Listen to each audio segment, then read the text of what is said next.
Tout à fait. Oui. C'est très très important. À l'est du pays, il se passe des choses vraiment inadmissibles, des choses... Alors on voit les images d'ailleurs. Je voulais qu'on parle un peu effectivement de ces massacres eh bien, à Beni. À Beni, on en parle suffisamment peu, trop peu. Ouais.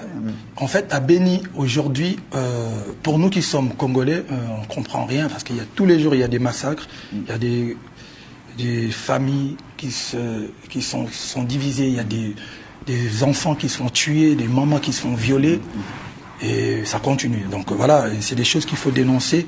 Et là maintenant, j'aurais appris qu'il y a un groupe de jeunes qui ont manifesté pour que ça s'arrête, pour que ces atrocités prennent fin. Mais ils se sont fait arrêter. Pourquoi, on ne sait pas. Donc voilà, on veut quand même qu'on nous donne un plus de visibilité sur la situation. Car il y a des Congolais qui se font massacrer, il y a des Congolais qui manifestent, et il y a des Congolais qui les arrêtent. On ne comprend pas. On aimerait avoir...